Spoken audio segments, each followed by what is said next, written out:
Bonjour les Vierges et bienvenue pour votre guidance de la semaine du 10 au 16 juin 2024. Je vous rappelle que c'est une guidance générale, donc ne prenez que ce qui résonne avec votre situation. N'hésitez pas à consulter votre ascendant et votre signe lunaire si votre solaire ne vous parle pas ou si vous voulez avoir voilà, une image plus grande des énergies qui peuvent vous impacter.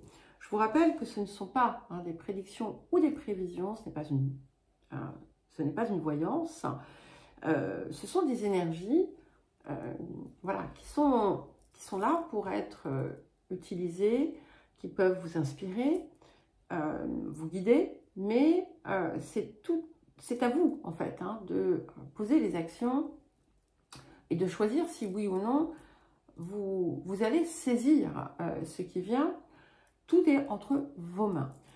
Pensez également à regarder vos guidances mensuelles, vos guidances de quinzaine, enfin là il n'y en a pas encore eu mais il y en aura, les messages lunaires, la nouvelle lune qui a eu lieu le 6 va vous porter jusqu'à la prochaine nouvelle lune, les guidances autour de la rétrogradation de Pluton.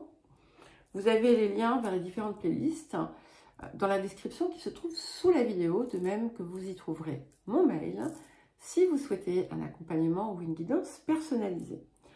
Alors, nous allons commencer par l'énergie générale de cette semaine. Alors, nous avons la carte 15, donc la carte du Gémeaux. Et ici, spontanément, là, ce qui me vient, c'est le mot légèreté.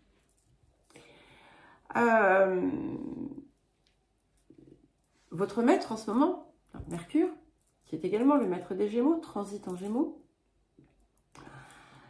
Et donc, il a une énergie différente que lorsqu'il se trouve dans votre signe.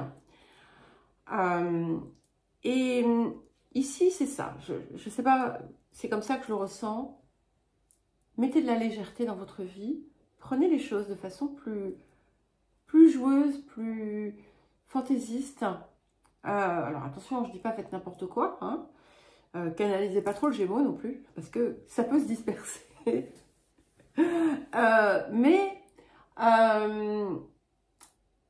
Voilà, mettez de la légèreté. Je crois que vous en avez besoin en cette période. C'est aussi une période intense en termes de communication, d'échange. Il peut y avoir des choses qui se font autour de la fratrie. Ça peut également indiquer la présence ou la sensation de communiquer avec une âme sœur. Alors attention, une âme sœur, c'est pas forcément romantique, ça peut l'être, mais pas que. Et c'est aussi le pouvoir du verbe et de la pensée. Donc, quelque chose à travailler peut-être pour vous autour de tout ça, de façon positive et légère, joueuse. Voilà. Alors, le défi de la semaine. Ok, nous avons la carte 3, donc la difficulté initiale. Et c'est intéressant parce que, donc, le message de cette carte, c'est savoir persévérer à bon escient. Mais ce que ça dit en substance, c'est que, en fait, tout dépend de l'état d'esprit dans lequel on fait les choses. Si on est convaincu d'avancer vers quelque chose qui est bon pour nous, quelque chose qui est juste et qui va nous apporter la réussite, eh bien, en fait, c'est ce qui va vous attendre. Si à chaque obstacle, chaque difficulté, on pense que c'est insurmontable, ou alors qu'on se dit, même si on y croit un peu, on se dit, mais de toute façon, je ne vais pas y arriver, ou de toute façon, j'y arrive jamais, ou voilà, toutes ces choses-là, eh bien, vous allez œuvrer à votre échec, en quelque sorte. Donc, il y a quelque chose ici, peut-être, à réajuster autour de ça. Et, bien entendu, en essayant d'être au plus près de votre guidance intérieure et de sentir et de faire attention à bien savoir différencier guidance intérieure et petite voix sournoise qui vient vous saboter. Pas toujours simple, hein. C'est pas toujours simple. Hein. Donc voilà, cultivez du calme. Quand vous sentez l'agitation ou l'angoisse vous envahir, posez-vous et ne vous attardez pas en fait sur les difficultés. Voyez-les, comprenez-les. Pourquoi pas? Demandez-vous, est-ce que c'est pas un signe que voilà, peut-être que je ne suis pas sur la bonne direction? Mais en réalité, si vous êtes dans votre voie, c'est-à-dire pas sur votre chemin de vie ou autre, hein, mais si vous sentez que vous avancez vers votre réalisation, eh bien laissez faire les choses sans vous poser trop de questions. Et c'est ça, il y a quelque chose à libérer autour du mental. Hein. Alors relâchez un petit peu. Alors conseil ou message supplémentaire avant de passer au celtique. Et nous avons la carte 29. Rendez votre vie plus intéressante. Donc, vous voyez, c'est une carte de rose. Une carte avec des petits cœurs. J'adore cette carte. Vous avez vu d'ailleurs aujourd'hui, je porte du rose. Enfin, c'est du rose thé, je crois que ça s'appelle comme ça. Et en fait, on vous dit d'explorer l'imprévu et d'y aller avec un cœur d'enfant. Allez-y, le cœur léger. Relâchez la rigueur. Je vous dis pas, encore une fois, de faire n'importe quoi, c'est pas ça. Mais, voilà, mettez juste un petit peu de fun dans votre façon d'avancer. Alors, nous allons à présent passer au tirage celtique. Donc, j'ai mélangé et puis j'ai décidé de piocher cette fois-ci. Alors, sur le présent, nous avons le 7 d'épée. Donc, c'est intéressant parce que finalement, ici, on est vraiment dans un changement de stratégie. Alors, bien entendu, c'est souvent, ça peut être perçu comme, voilà, des gens qui vous la font un peu à l'envers. Ça peut être ça, mais il n'empêche pas que dans le fond, c'est surtout justement apprendre à transformer sa façon d'appréhender les choses. Et peut-être justement que en ce moment, vous vous retrouvez face à une situation que vous avez pu déjà vivre par le passé. Et là, on vous dit, eh bien, abordez les choses autrement. Et je crois que c'est ici qu'on a aussi l'essence des énergies. Eh bien, avec un peu plus de légèreté et peut-être une attitude, une pensée, on va dire, positive. Attention, je ne vous invite pas à tomber dans le positivisme toxique, c'est pas du tout ça, mais à savoir dissoudre aussi les pensées anxiogènes qui viennent vous parasiter et vous envahir. Alors, vers quoi est-ce que nous allons? Ah, il y a Sybille qui veut rentrer, ben, elle va attendre. Et j'aime beaucoup parce que j'ai l'ermite qui vient. C'est vous, l'ermite. D'accord? C'est vous, avec toute la sagesse aussi que vous avez pu acquérir. C'est aussi quelque chose, c'est une forme de paix aussi qu'on atteint. Et ce que ça me dit, c'est que en changeant finalement votre façon de faire, votre façon d'aborder les choses, eh bien, vous allez arriver à la fin d'un parcours de quelque chose qui pouvait se répéter dans votre vie en boucle. Et vous allez comprendre aussi, du coup, tout ce que cela vous a enseigné. C'est la fin d'une lutte pour moi, pour certains et certaines d'entre vous, quelque chose qui a été peut-être un sujet de torture intérieure pendant des années. Mais on met fin finalement à un cycle répétitif. Et quand vous allez finalement arriver à cette transformation, vous allez aussi comprendre encore autre chose. Je reviens. Hein.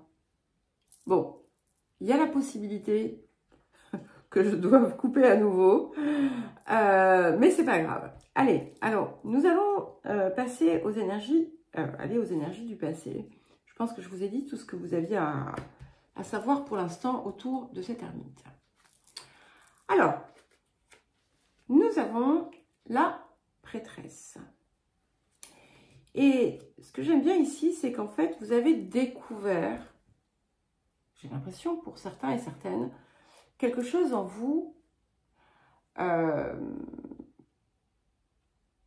que vous n'imaginiez peut-être pas posséder, avoir. Il y a comme quelque chose qui est... il y a quelque chose qui est arrivé dans votre vie qui a commencé à initier un changement radical, mais qui est arrivé peut-être à un plateau parce qu'effectivement, il y a une transmutation à opérer. Alors, vers quoi est-ce que nous tendons? Le 7 de coupe. Alors moi, je l'aime bien, hein, le 7 de coupe, parce que ce 7 de coupe, eh bien, il vous dit que tout est possible. Tout est possible. Hein, et en ne vous focalisant pas sur le risque de l'erreur, de l'échec, vous allez vous ouvrir à une toute autre façon d'être. Et vous allez vous rendre compte qu'en fait, oui, rien n'est impossible. Alors, vous allez certainement avoir une multitude peut-être de possibilités, de choix à faire. Mais, à mon avis, on verra ce qui vient ici, ils seront facilités parce que vous avez passé cette étape. Vous êtes passé par l'étape du 7 d'épée. Et donc, vous pouvez, en confiance avec cette ermite, faire des choix qui ne seront plus une torture. Donc, ce que vous voyez pour aujourd'hui, ce n'est pas ce que vous verrez demain. Bon, forcément, alors ça, c'est une lapalissade extraordinaire. Mais ce que je veux dire par là, c'est que en vous ouvrant un peu plus, en mettant plus de légèreté, d'abord, vous allez changer le sens de cette, entre guillemets, peut-être épreuve ou difficulté que vous passez. Et surtout, vous allez totalement vous ouvrir à autre chose. Et vous allez vous explorer là, hein, par contre. Ça va être... c'est le sens aussi de cette ermite. C'est que, voilà, vous regardez pour l'instant dans un sens, mais là, ça va totalement élargir vos perspectives. Alors, qu'est-ce qui vient sur le présent accompagner ce 7 d'épée? Et nous avons le 3 de bâton. Donc, on est déjà, en fait, hein, dans un changement d'optique, en quelque sorte. Il y a des opportunités ici qui sont un petit peu inattendues, peut-être, ou bien qui sont venus vous mettre un petit peu au défi que vous considérez. Ça vous pousse aussi à sortir de votre zone de confort. Et ça, c'est pas forcément ce qu'il y a de plus simple, mais avec cette nouvelle énergie, eh bien, je pense que vous allez y parvenir. Alors, qu'est-ce qui vient soutenir l'ermite et le 7 de coupe? Magique. Nous avons le roi d'épée. Donc, finalement, c'est en ouvrant un peu les vannes, parce que c'est comme ça que je le vois, que vous allez découvrir votre vérité. Il y a comme un nouveau pouvoir, en fait, que vous allez sentir émerger en vous. Et c'est assez paradoxal parce que, finalement, quelque part, en relâchant une forme de pression, eh bien c'est là que vous allez intégrer toute la puissance de votre Mercure, d'accord, de votre intelligence qui va être optimisée et qui va vous permettre aussi de faire des choix à la fois réfléchis, à la fois inspirés.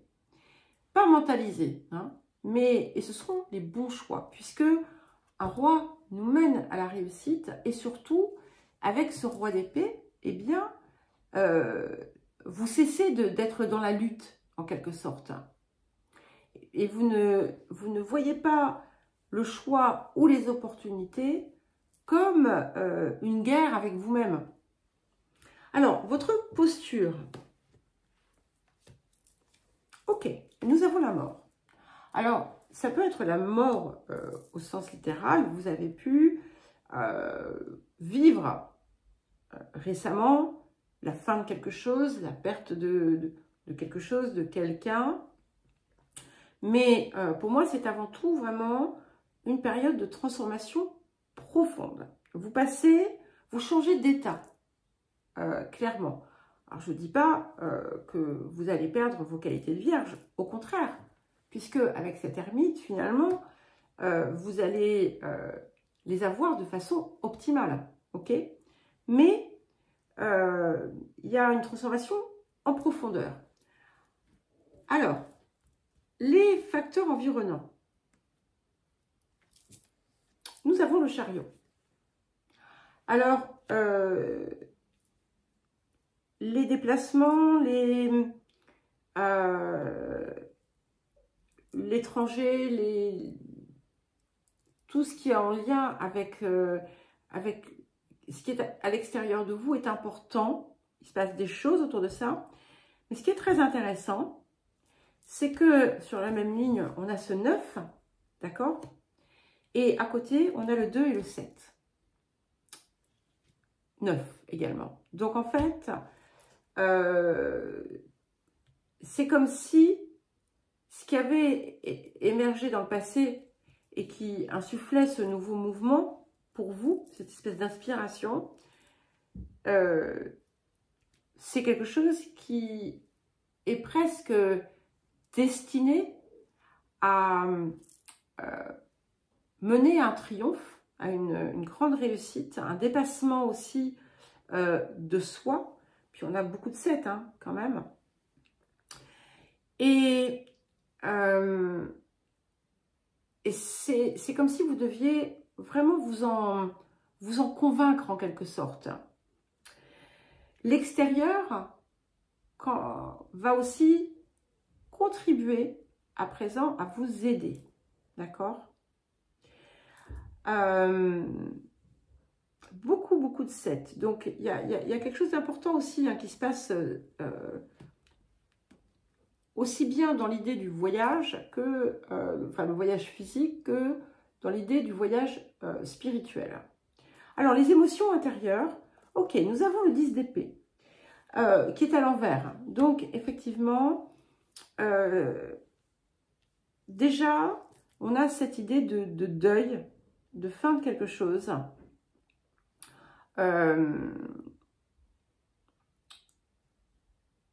Mais ça vient réveiller une douleur ancienne pour pouvoir mettre de la lumière dessus et totalement la laisser derrière et surtout à changer d'optique autour de ça. J'ai vraiment cette idée qu'il y a quelque chose de très important, il y a une bascule importante qui s'opère intérieurement dans votre façon de vivre les choses.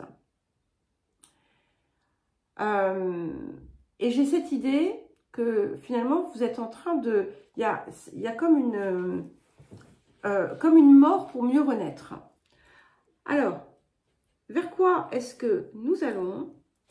Pour terminer, nous avons le 5 de coupe. Et voyez ce 5 de coupe ici, je ne le perçois pas comme quelque chose qui arrive. Au contraire, je le perçois comme un nouvel éclairage, en fait, sur ce que vous avez pu vivre et qui vous a perturbé, qui vous a heurté, qui vous a blessé. Et en fait, vous allez définitivement laisser cet enfermement quelque part dans le passé pour une façon d'être et de voir totalement différente. Et en fait, ce qui change aussi dans l'attitude, c'est que il y avait une part de répétition volontaire de cette souffrance, comme si vous vous y étiez identifié. Et là, il y a une totale désidentification de ça qui s'opère. Et avec ce 5 de coupe, on vous dit aussi que, voilà, certes, vous avez perdu quelque chose, mais ce qui vous attend va être encore plus enrichissant, va être encore plus lumineux pour vous. Voilà les Vierges. Ben, écoutez, je vous souhaite une bonne semaine. Si vous avez vécu des situations douloureuses ces derniers temps, eh bien, je vous envoie tout mon amour et tout mon soutien. Mais sachez que il y a beaucoup de lumière qui arrive. Voilà, je vous embrasse.